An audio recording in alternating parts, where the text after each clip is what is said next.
নমস্কার বন্ধুরা, আশা করি সবাই ভালো আছেন। প্রতিদিনের মতো আজ দুপুরে রান্নাঘরে আপনাদের স্বাগত জানাই। আজকে আমি খুব সহজ আর সুস্বাদু একটি নিরামিষ রান্না শেয়ার করব, পনিরের তরকারি। বাড়িতে থাকা সাধারণ উপকরণ দিয়েই তৈরি হবে দারুণ স্বাদের এই রান্না। তাহলে আর দেরি না করে চলুন শুরু করা যাক আজকের রান্না। প্রথমেই আমি পনিরগুলো ভালো করে ধুয়ে নিয়েছি। এবার এর মধ্যে সামান্য নুন আর হলুদ গুঁড়ো দিয়ে হালকা করে মাখিয়ে নিচ্ছি।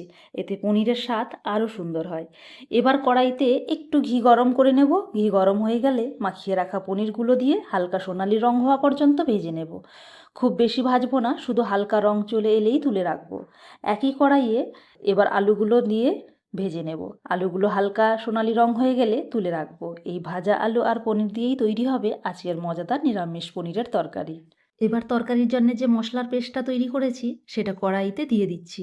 এই পেস্টের মধ্যে রয়েছে আদা, জিরে, দু একটা কাজু বাদাম, কাঁচা লঙ্কা, গোলমরিচ, এলাচ, টমেটো এবং প্রয়োজন মতো কিছু মশলা। যেহেতু আজ সম্পূর্ণ নিরামিষ রান্না করছি, তাই এতে কোনো পেঁয়াজ বা রসুন ব্যবহার করিনি। এবার মাঝারি আঁচে ধীরে ধীরে মশলাটা কষিয়ে নিচ্ছি। ভালোভাবে কষানোই কিন্তু এই রান্নার আসল রহস্য।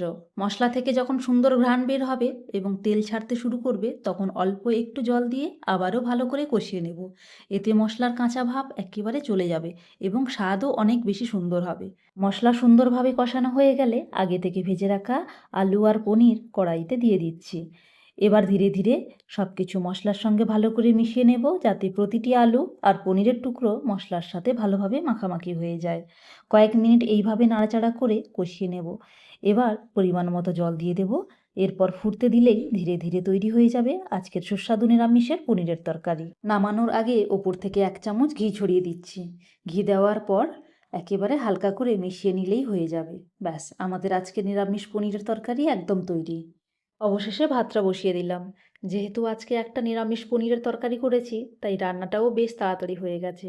এখন ভাত হয়ে গেলেই আমরা খেতে বসে যাব। চলো এবার খেয়ে নেওয়া যাক। তোমাদের আজকের দুপুরের মেনুতে কি আছে অবশ্যই কমেন্ট করে জানিও। তবে এখানেই আজকের ভিডিওটি শেষ করলাম।